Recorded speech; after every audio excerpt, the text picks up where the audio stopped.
All right, guys, we're back with another episode of the HardBody Chronicle. Uh, Thanks for tuning in.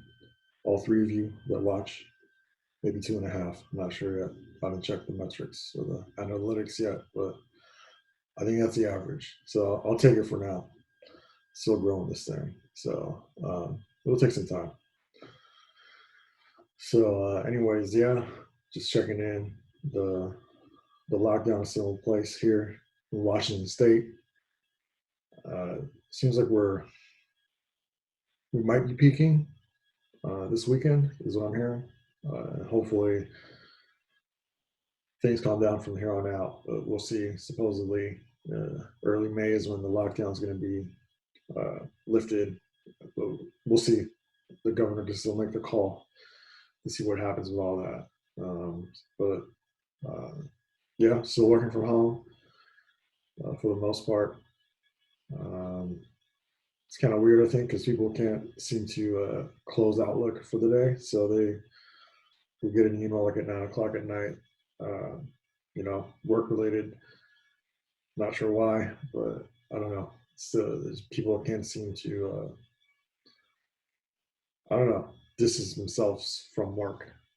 I can do that very easily. By the way, I mean, once it's 4 o'clock, I'm done. Fuck it. I'm not really checking emails after that. Uh, so yeah, and some of the feedback I've gotten from some coworkers is that it seems like they're working more and probably harder than they were if they were actually at the office, which is weird. And I think we're all going through that adjustment right now, but still thankful to have a job. So we'll see how it goes. Main thing is to save lives, so rather get through this now than deal with it later. So we'll see how that goes. So yeah, still I myself is still trying to adjust to all of this, and I think I'm still trying to stay busy with my own personal projects, and yeah, so we'll see. I was trying to get some ideas for how to grow my own channel, but uh, I ended up getting stuck in a weird YouTube rabbit hole that happens to all of us, I guess. When you click on one video, you click on the next one, and then you realize you lost an hour there. So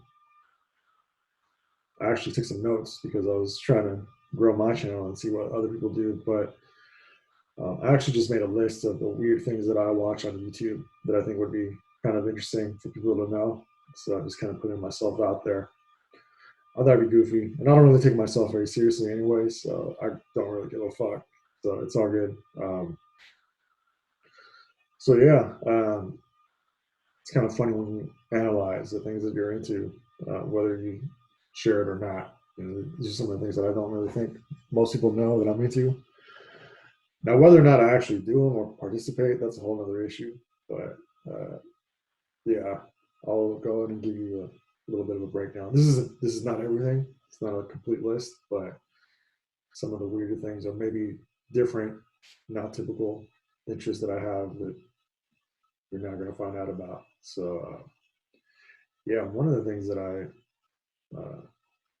lately I've gone into a lot is I follow people that live in their vans.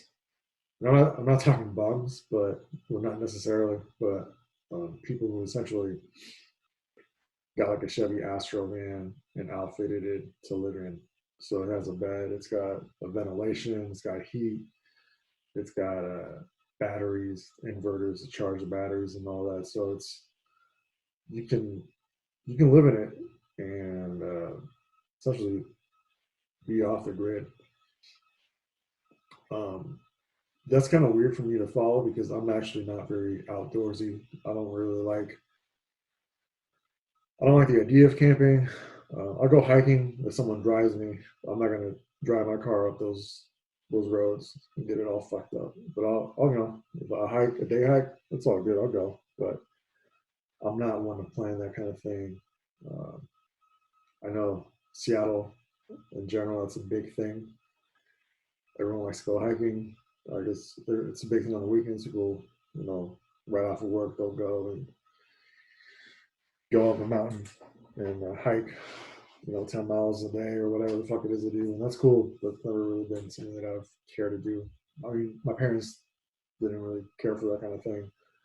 Um, and I never really was interested in doing that. So, but that's a big thing here in Seattle. So, the fact that I follow people that live in their vans and go hiking and that kind of thing is odd. Um, Maybe I'm living vicariously through them, so I don't have to go hike. But I appreciate the skill that they have in, just modifying their vans to get it to work in the way that they need it and survive and live in it, and also the fact that they're willing to go out there in the wild and put themselves in danger. I think for me, a lot of it is that I don't want to get mauled by a mountain lion or a fucking bear. I mean, that's just the first thing I think of when if you're talking about going hiking out in the mountains. Um, That's kind of one of the reasons I don't like diving in the ocean, because to me that's just saying, okay, fuck it, let's just do this extremely dangerous thing. You don't know what's in there or out there. Uh, for me, it's a mental block that I have. That I just for some reason I just can't get over that. Just um, good for you if you can do that or if you're into that kind of thing. I'm actually jealous of you, because to me it's very hard to get out of that survivor mentality. It just seems like a crazy thing to do, and I just can't get over that. I'd be down to try it, but I think if I was well prepared and I was going with like friends or a team or someone that's extremely experienced in that thing, where I knew that there's minimal danger to being attacked by a bear. So I just don't want to die, at least not yet. So yeah, so I just watch people on YouTube that live out the vans and go hiking up mountains, and that's good enough for me. I think for the time being, it doesn't really compel me to go out and try it for myself. Uh, so uh, yeah, that's one of the things that I'm into, but not willing to do in real life. So it also reminds me, maybe a few years ago when I was on Tinder, uh, every profile that I saw, well, not every profile, but maybe like 95% of the women that I saw, it was always a picture of them with some kind of mountain background, like they went hiking for the day and they took pics. And that was also one of the main hobbies that I guess 95% of women in Seattle do, which I don't know. The women that I grew up around, that wasn't really a thing. It must be all just transplants that come from other cities where that thing isn't readily available. So I don't know, but I just thought it was odd because, at least for me, growing up, hiking was never a pastime that I would do with family or friends. I just thought it was kind of odd. I don't know. It's just people fronting online, but that's what I noticed. So yeah, that's one weird thing that I'm into on YouTube. The other is I actually keep up with bodybuilding, and I don't know, I don't know what it says about me. Uh, Maybe raises a lot of questions for people, but the things that I appreciate about bodybuilding, and obviously everyone would like to be, fucking swole, and that's cool and all, but it does take a lot of work to get to that point. Um, I think a lot of it's the work ethic that goes into it. I mean, you just it's the diet, it's the exercise, it's the mindset that you have that this is all I'm going to do. I'm just going to eat like a monster and lift heavy things till I get big enough, or compose my body in a certain way to look and compete for these competitions. Um, yeah, it's interesting to me. It's slightly homosexual. I'm not gonna I'm not gonna deny it.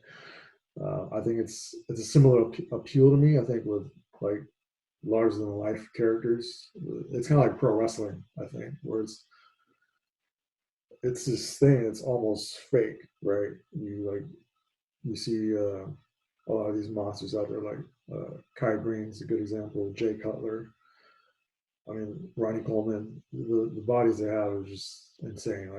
It's a comic book drawing essentially, and these guys are doing it for real, and it's something so unattainable. Like it's just something that a very small percentage of the population could actually do, and they do it. And it's a weird competition that they have going between them, but the fact that they achieve it is admirable, and I think I can appreciate the hard work that goes into it. Not that I would ever do that or want to do that kind of thing, um, but it's just the people are also characters that are into it, so just keeping up with that is entertaining for me. So, and I actually did go to one bodybuilding show. I think a few years back, a friend and I went. But that was also interesting because you see these people in person, and you see the people that are trying to work their way up in that circuit. It's yeah, I mean, and just like anything, there's always going to be characters in whatever thing you're into, and they're definitely there in bodybuilding. Everybody's there, pretty swole, fake tans, and all that. So it's kind of interesting because me, not wanting to really partake in that, but just seeing it kind of like an outsider as a tourist was kind of interesting. And we saw the judging that goes on before the main show. We saw some of that, and that was kind of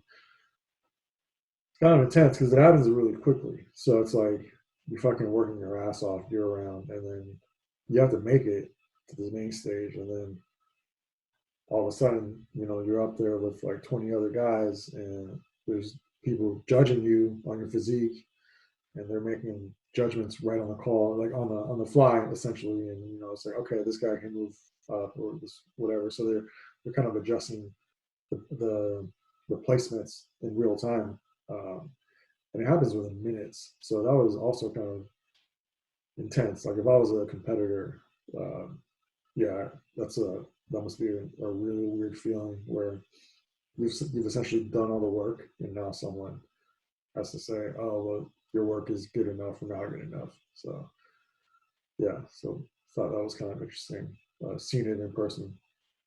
But yeah, I do keep up with it. So um, tied to that, I also keep up with steroid users. Again, you're not going to get massive without a little bit of help. Like there's some genetics that go into it, but you're going to need some gear to kind of step up into the next level of bodybuilding. Um, and I like seeing people's experiences with it. Not that I ever plan to use them, unless there's some health reason that I need to. Um, I don't know. I think a lot of people do it just because they're trying to fight aging. Like it's like it's a big fuck you to God, saying, you know what, I don't want to get old yet, so I'm going to do everything in my power to stop that from happening. And I get it. No one really wants to. I mean, you get to that point where your body just says, "All right, we're done, right? Fuck it," and that's going to happen to everyone. But if people can stave that off for as long as possible, they'll do it. And it doesn't matter how much it costs or how much or whatever side effects that come with it. They're willing to do whatever it takes. I mean, you see a lot of celebrities that have ridiculous bodies. Like Sylvester Stallone is one of them. And he's like 70 years old and he's jacked. So he's got some high quality stuff that he's pumping in. So yeah, so I kind of like seeing what people have to say and some of the science behind it, which is funny because a lot of it is bro science, but there's only a little bit of legit science that goes into researching all this stuff because really the steroids that are out there, they were meant for other uses, not to get you jacked up. So um, for a legit medical uh, purposes, there's no reason to really investigate this. If anything, to be that big is not healthy. So no serious medical professional is really going to do legitimate research on this and try to find a way to get you the biggest muscles possible in the most healthy way. I don't think that's, yeah, I don't think there's a market for that, at least not yet. So, um, yeah, so that's another odd thing that I'm into. Um, I still keep up with some car stuff. If you knew me or if you know me for any amount of time, I used to get into cars, and I had an old Toyota Supra like 10 years ago that I like to work on and modify and drive fast here and there. But just the reason I got rid of it was because I got an actual real job, and it wasn't the best commuter car, so I sold it, and but I still miss it. I still um, excuse me, if I had the space, I'd probably keep a project car, but where I live now, I only have one parking spot, and can't really I can't really have a car down there on jack stands and work on it. It's not really practical. If I ever get a house, probably go back into it. But I mean, if you look at the car that I drive now, I'm driving the Lexus, and that thing is just it's like driving a couch. And you can fall asleep while driving it. That's how comfortable it is, and complete 180 as to the kind of things that I was into. So yeah, I try to keep up with what's going on. A lot of the cars that I like nowadays though they're so dated. Um, Cars nowadays have ridiculous technologies in them. Actually, one pivotal moment for me, at least in my fandom of cars, I rode in a Tesla S with an upgraded motor. Um, and my friend, he launched it. If he wanted to show me what it could do, so we drive out, and when he launched it, I I actually felt sick. Like it was the torque was insane, and to me, it was a realization that the conventional engine is dead. Like there's that launch was the sickest thing I've ever been a part of or witnessed in person. I've been to the drag strip. I've seen 10-second, 11-second cars in person, but this thing was just instant, uh, and it just blew my mind. And it kind of convinced me just to not even bother trying to get a fast car, because if a fucking electric car can smoke you, the fucking uh, electric grocery getter can destroy pretty much any modified car that I would, or any project car that I would try to build or be into having, then it's almost pointless. So yeah, so for me that was crazy to see in person, and it kind of just made me be more of a fan of cars and not so much be a participant in that culture anymore. Um, if anything, I maybe further down the line, I'd probably get like an old American muscle car. I really like old Chargers, maybe a Mustang or something like that. It's already kind of built up, and it's kind of big block, uh, and just have it to drive around, just fuck around a little bit, but nothing too crazy. Because yeah, I mean, if you line up against a Tesla, you're not gonna win. I mean, unless your car is doing tens and 11-second quarter miles, it's not gonna happen. And it's kind of funny that that's what it's come down to nowadays. So, and it's cool. I think that's just maybe it'll push manufacturers to improve their stuff, or maybe just get into electric cars themselves, and we'll just all eventually end up driving really fast go karts, electric go karts that can do 10-second quarter miles and make you sick when you launch them from a stop. So we'll see. It could be cool. Hopefully, that brings the price down and everything's much more affordable. So yeah, that's kind of some of the weird stuff. Oh, there's one other thing that I've also been following recently. There's this guy who lives down in Mexico, and he used to be involved with the drug trade, but I guess something happened where he said, you know what, this is not the life for me. I mean, what he essentially does nowadays, he wears a mask so you don't know who it is, but he kind of tells stories about the things he did in the cartels or the things that he's seen, and how they do business down in Mexico, how they get stuff across, all the stuff with the rivalries down there. So he's pretty updated on what's going on. It's kind of like a alternative news source for things going on down there, because I think people don't realize. Well, I think people know things are pretty crazy and bad down in Mexico, but maybe not so much, or maybe the details of what's going on aren't really known. But this guy, he's in the know, and he's willingly putting it out there. I don't know.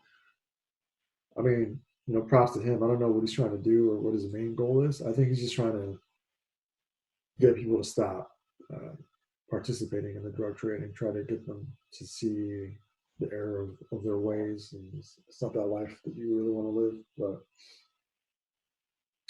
he's definitely put himself at risk just by putting up these videos. And so yeah, I try to keep up with the craziness going on down there, because I mean, a lot of, I think I see it on my end. My family down there don't really say how bad things are sometimes. I think because they don't want to scare people, but I mean, the shit is real, and we shouldn't be afraid of the truth. So, yeah, so just try to keep up with that craziness down there. It's a weird way for me to have some connection with Mexico, because otherwise I don't really, aside from stuff on Facebook, and that's really just the Facebook, social media is kind of it's the image that you want to portray to the world, and that's kind of all you get. That's kind of the superficial shit that you see from people on Facebook, and that's all I see from my family out in Mexico. And not that I would expect them to, say, oh, so and so died or whatever, or there's, a beheading down the block. Not necessarily the place for Facebook, and I get it, but for me, it's kind of a way to stay informed and get a real assessment as to what's going on down in Mexico. So yeah, that's a few of the weird things that I follow on YouTube. I might divulge some other stuff later on. But yeah, let's see what else is going on. Yeah, I think certain social media has different uses. Facebook's, kind of keep in touch with people. Instagram, try to project a certain image of yourself to others. YouTube is just kind of whatever. That can be any kind of thing that you want it to be, which makes it one of the more interesting platforms, because it does take some work to kind of get it up and running and find your audience. I guess is a good way to say it. Twitter, at least for me, Twitter is just a shithole. I think I could use it for a lot better things, but I'll be honest, I'm just following people, women, selling their OnlyFans pages. It's videos of twerking, and that's about it. Nothing. I follow some new stuff, some MMA stuff, but nothing useful. It's kind of, I honestly can't browse Twitter in public because that's how bad this stuff is done following. And I'm not ashamed to say it, but it's whatever. You can't take everything seriously, and I try not to. So, but yeah. Well, also, I think on Twitter, I saw an article. Well, it doesn't matter what news organization it was, but they're finding that during this quarantine, these lockdowns, people are pretty much doing a lot more drugs, have a lot more sex, uh, just being shittier, shittier overall, eating more, just doing all the things that you probably shouldn't be doing. Probably just people are trying to get some kind of escape. I get it. I mean, I found myself. I Normally I'd be drinking a beer, but I ran out already this week. So what that article says is true. I think people are falling back on the vices more than they normally would, which is really another healthier way to do it. I mean, you can do yoga, you can fucking do lift weights in your bedroom, but after a while, it gets tedious. The fact that you're just doing it alone, um, you're just out of your routines. You're trying to spice it up a little bit, and if you can drink a little more, you'll do it. If you can smoke a little more, same thing. Yeah, and I think another thing mentioned in the article is probably there's more domestic violence going on, which is super shitty to hear about. But I get it. It's like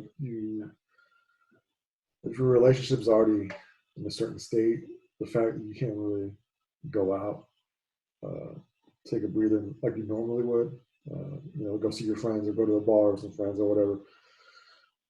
Yeah, I could definitely see that making things worse. So we'll see how many divorces come up after the quarantine's over. Uh, that'll be an interesting social, uh, yeah, kind of like try to see what happens.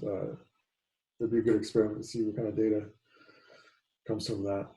Um, yeah, because for me, it's just me, right? Like when I first heard about the quarantine, I actually made a list like right away. I was like, okay, well, these are some of the things that I've been putting off and that I can do because I know that I can't really go out aside for essential things. So I made a full blown list. It was like 15 things like right off the bat that I started working on. So I've got plenty to do. But I think what's happening now that it's been a few weeks in this lockdown, a lot of you motherfuckers don't have hobbies. I think, and it's starting to show. I think when all you do is Netflix, um, there's a lot of other things you can do besides watch TV. You could read a book. That's a big one. I think you could always find some topic you're interested in and start reading. Um, there's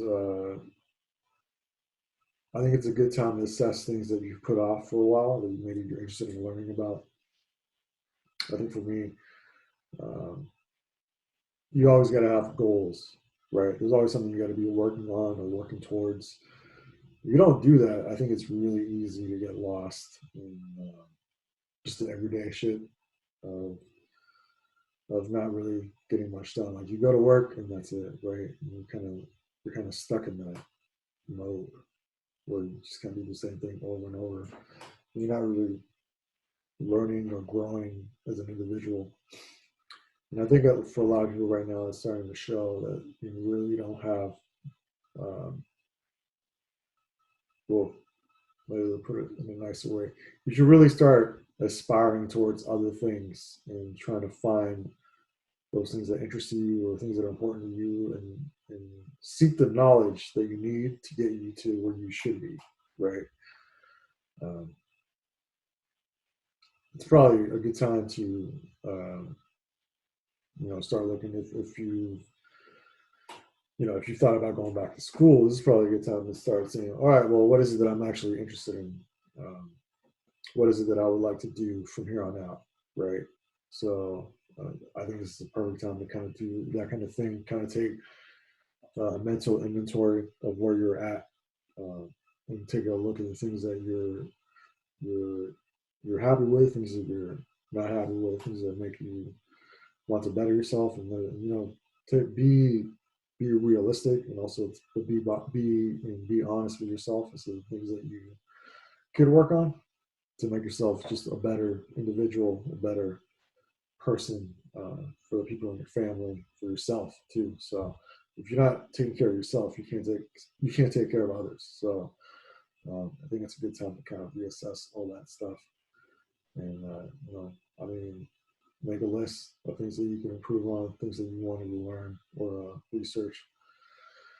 Because yeah, I mean, I think everybody's talking about fucking Tiger King or whatever latest and greatest Netflix show is popular. And I mean, at the end of the day, that's really just all garbage. I mean, Tiger King is a perfect example. It's just scandalous. It's just trashy white people going wild. That's it. Like no one. I'm not really spoiling anything, but no one wins in this scenario, right? Everybody gets exposed as just being a shitty individual, and that's really all that comes from it. I mean, if you weren't interested, you're not missing anything. So uh, it's just scandalous. It's entertaining, yeah, but when you just garbage, nothing happens, right? Like you just spiral out of control eventually. So um, yeah, so like I'm saying, I think right now is a good time to kind of take an assessment of yourself and where you're at, because at some point this is all going to end, and you can just go back to normal, to things how they were. And if you're happy with that and you're cool, all good. But right now, it's probably a good time to really assess where you're at in life and get that shit going, because you're eventually going to run out of time. And you're going to get to that point in your life where you're going to be like, I should have done this, back then. And now is the time to really act on those things. So that's kind of my recommendation right now for people who seem to be bored. I mean, there's still a lot of technology that can keep you entertained for a long time, but at the same time, that's not. I think we end up using technology to keep us numb, right? Like it just, all right, how much can I consume today to kill time? And that's kind of a waste when we have essentially all of human knowledge is essentially out there for you to read about if you wanted to. So, and that has never happened at any point in history. Like this is a first, right? Where you have all this knowledge. You don't have to go to Egypt and get all the texts that were collected there.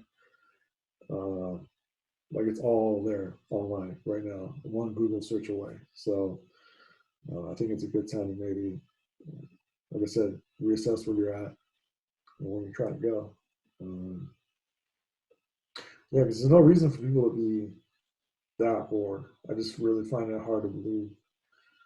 Um, and it might tell you something about you, the fact that you don't have that much going on. Maybe it's time to get to the next step of what you're capable of. So I think I'll get off my soapbox for now. Um, but yeah, I don't know if you haven't really picked up on it. This hard body thing is a movement. Eventually, I'm not saying I'm trying to be Tony Robbins, but we're trying to get this going and trying to ride that wave. So come join us and see where it goes. But anyways, yeah, yeah. Like I was saying, it's a good time to make uh, certain changes in your life. One of the projects that I was working on was I was uploading a bunch of home videos to YouTube so my family could see them. And it was kind of a trip because it's stuff from like over 10, like it's probably like 12 years ago, the stuff that I was uploading. And it made me nostalgic because it made me think back to where I was at that time those videos were taking. And not to be like all depressed about it, but it felt like when those videos were taken, it was like I felt like I still had a future, or at least I didn't know what was going to happen. Right, like you still were optimistic about how things could play out. Not that I'm complaining. I think I'm right now. My life is great. I'm good. But like back then, it just kind of makes you think like, oh man, like what had I done this? Had I done that? Where could I be better? Could I be worse off? I don't know. It's hard to say. But at least back then, I just things were more uncertain. I think when you get older, like I said previously, it's like you can kind of fall and you can kind of plateau, right? And that could be good or bad or neutral, I guess. And you just don't know. It gets harder and harder to plan that next move that you're trying to make, right? Like, and I think that's where I think looking back in those videos, it's kind of like you still had that excitement when you didn't know where things were going to go, or you still had a lot of opportunities out there uh, to take advantage of, whether you did or you didn't. Now that I'm here, it's like, man, like maybe I could have done this, I could have done that, but yeah, it was kind of weird. I really didn't know how to feel about it. Um, it was I would watch some of the videos just to kind of reminisce, and it just made me really reflective about things in my life. Um, yeah, and it's not necessarily a good or a bad thing, but it's just kind of interesting to see myself, from 12 years ago, and that version of Pablo is definitely different from who I am today. And I guess at the end of the day, I don't really have any regrets, but there's always that what if in the back of your mind. It's like, well, what have I done this? What would I do now? Right? And I don't know. It's hard to say whether I would be in a better place because I'm blessed. Like at the end of the day, I'm doing all right. I can't complain. And, um, I could stay where I'm at right now and be good and retire, and I think I'd be okay. But um, I built myself enough of a buffer to where I can kind of chill for a little bit, and then I have more time to plan the next move. And that's kind of where I'm at right now. Where like I really can't complain about my job. Things are going well despite the quarantine.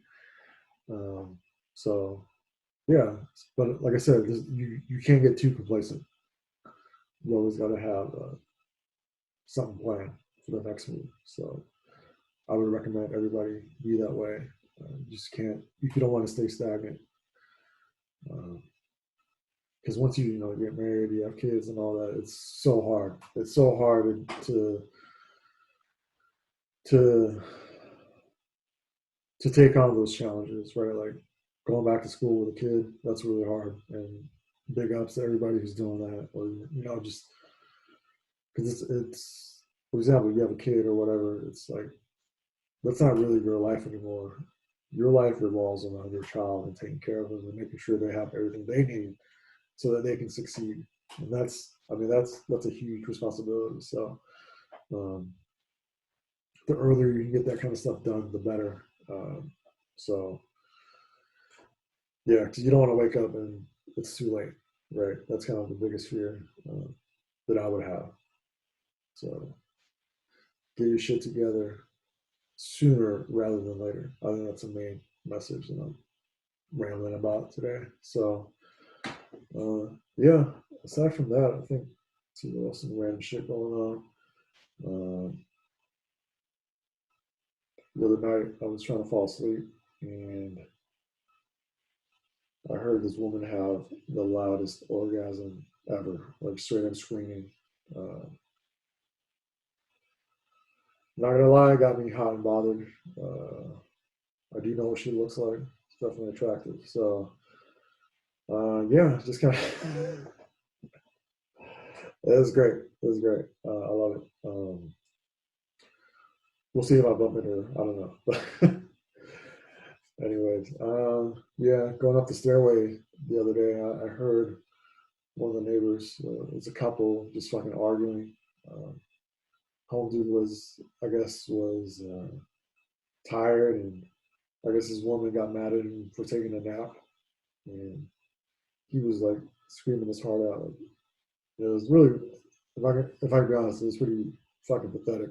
The fact that he had to justify himself taking a nap because he was tired from work, and I think moving some furniture or something. And they just moved in, so I think that was part of it. But uh, yeah, I don't know about that relationship. Who knows how long that's gonna last? But if I hear some other interesting stuff, I'll definitely talk about it because it was funny. Definitely makes me. Uh, it makes me take pleasure in my situation, the fact that I really don't answer to anyone, which is really easy to get used to. So that's just heads up if you're single, don't worry about it. Let's see what else. Sports. WrestleMania took place. I don't know if you. It's not a real sport, but I'll talk about it anyways. It happened in the closed door set. It was kind of weird because they had like regular wrestling matches with no audience, and then they had other like heavily edited cinematic wrestling matches, which was kind of interesting. Um, I don't know. I mean, wrestling's already everyone knows it's fake. I don't really see a problem with them making it more cinematic. If anything, that's probably what they have to do now in order to keep it fresh and somewhat relevant. Um, so we'll see. We'll see how that goes. I mean, the show itself was all right. I would not have paid for it. I just downloaded it, but it was interesting. Didn't really regret watching it. Um, also, this week was weird because they had said UFC 249 was going to happen. You know, they changed the main event, but now it is confirmed that UFC 249 is canceled. I guess the plan was they were going to have it on a reservation on Native American sovereign land, which is interesting in and of itself. But I guess what had happened is the ESPN executives, I guess, told Dana White that to stand down and not do the show. And part of me admires the fact that they were going to do this. I mean, I'm feeding for sports. I mean, I heard NBA was going to do like a game of, they were going to televise a game of horse, which I guess I'll take it. I don't know, but that's so fucking lame. So I was, I want to see some actual sports take place, and the fact that this is going to happen, I was low key interested. I wanted it to happen because on the other hand, it is extremely irresponsible for them to do something like this. Just to, I mean, it's one thing to do the fake fighting, but the fact where, you know, people will be hurt after these fights, they need medical attention. All the logistics of getting everything taken care of, you are putting people at risk for COVID-19. So I'm thankful it's canceled. I guess we can at least say it's not going to happen. No, we just wait. At least it's set. Like, right, it's no, it's going to happen. It's not going to happen. It's over. We can all move on with our fucking lives and just try to get over this quarantine in peace without being teased that whether it's going to happen on some fucking island somewhere like Mortal Kombat. So yeah, I think that's about it for this week. Yeah, everybody, try to take advantage of this time to do the things that you probably haven't been able to do. More importantly, take care of yourselves and your families. Stay safe. Wear masks. Try to help alleviate this situation right now. You don't want to catch it. I think at this point, you may or may not know someone who's caught this thing. And I know people personally that have caught this, and I've known one that passed away. So it's real. It's not some fucking conspiracy thing going on. Stay indoors as much as you can, just to try to not spread this thing any further. So yeah, blessings to all of you for tuning in. Blessings to you and your families. Take care, and I'll see you guys next time.